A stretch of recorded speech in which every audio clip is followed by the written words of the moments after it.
बदलापूर प्रकरणातील आरोपीला फाशीची शिक्षा व्हावी आणि कडक कारवाई करावी या मागणीसाठी आज महाविकास आघाडीच्या वतीने या ठिकाणी निषेध आंदोलन सुरू करण्यात आलेले आहे। आपण बघू शकतो बुलढाण्यातील चौकामध्ये महाविकास आघाडीचे पदाधिकारी या ठिकाणी जमलेत आणि मोठ्या आवाजामध्ये या ठिकाणी सरकारच्या विरोधामध्ये घोषणा देत आहेत।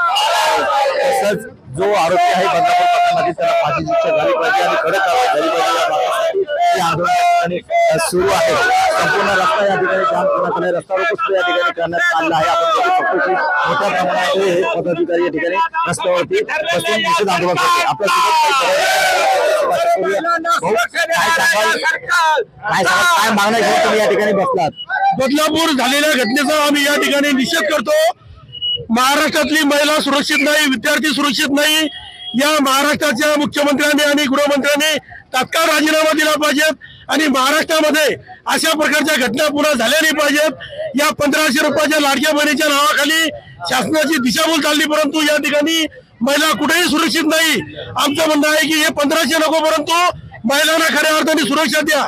ज्या माजी आमदारांना अनेक कुठल्याही पदावर नसणाऱ्या लोकांना पोलिसाची सुरक्षा आहे, वायदर्जाची सुरक्षा आहे, या सुरक्षा काढून घ्या आणि या महिलांना सुरक्षा द्या। या देशातली या राज्यातली महिला सुरक्षित राहिली पाहिजेत। काय सांगाल?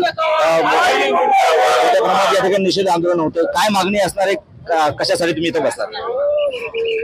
कलकत्त्याच्या डॉक्टर मुलीचा बलात्कार आणि खून यांनी अख्खा देश हादरलेला असताना लगेच काही दिवसाच्या आतच बदलापूरच्या 2 चिमुरड्या बालिकेंवर जो अन्याय झाला त्यांनी समाजमन हेलावलेलं आहे। खरं तर ही घटना जितनी चीड येणारी आहे त्यापेक्षा देखील जास्त राग येणारी घटना म्हणजे शाळा प्रशासन असेल, पोलीस प्रशासन असेल किंवा लोकप्रतिनिधी असतील, यांची जी प्रतिक्रिया होती ती अत्यंत चीड आणणारी आहे। शाळा प्रशासनाने जो त्यांच्याकडे आलेला जो अर्ज होता, जी माहिती होती ती दाबून ठेवली। पोलीस प्रशासनाने 12 तास लोकांना तात्काळ ठेवलं, त्यांची तक्रार घेतली नाही, तर लोकप्रतिनिधी तिकडे फिरकलेच नाही। महाराष्ट्राचे उपमुख्यमंत्री देवेंद्र फडणवीस साहेब जे गृहमंत्री आहेत, या घटनेवर बोलण्यासाठी त्यांना 7 दिवस लागले। असंवेदनशीलतेचा कळस आहे।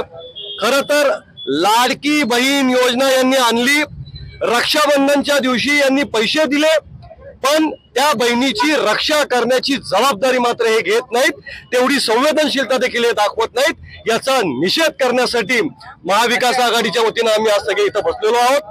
आम्ही निश्चितपणे हे सांगू की देवेंद्र फडणवीस साहेब जे या महाराष्ट्राचे गृहमंत्री आहेत ते सक्षम अपयशी ठरलेले आहेत। त्यांनी तातडीनं राजीनामा दिला पाहिजे आणि ज्या दरिंद्यांनी हे सगळं केलंय फास्ट ट्रॅक मध्ये तातडीनं त्यांना फाशीची शिक्षा झाली पाहिजे, ही आमची मागणी आहे। नक्कीच। तर हे होते महाविकास आघाडीचे पदाधिकारी। बदलापूर घटनेतील आणि कोलकाता घटनेतील आरोपींना तात्काळ फाशी झाली पाहिजे अशी मागणी त्यांनी या ठिकाणी केली आहे। तर देवेंद्र फडणवीस गृहमंत्री त्यांनी सुद्धा या ठिकाणी राजीनामा दिला पाहिजे अशी मागणी सुद्धा या ठिकाणी महाविकास आघाडीच्या वतीने करण्यात आली आहे। कॅमेरामॅन विनोद देशमुखसह गणेश सोळंकी, टीव्ही मराठी, बुलढाणा।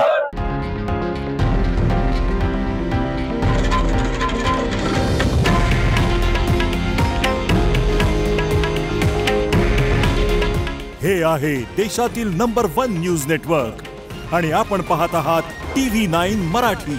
काळजी तुमची, हित महाराष्ट्राचं।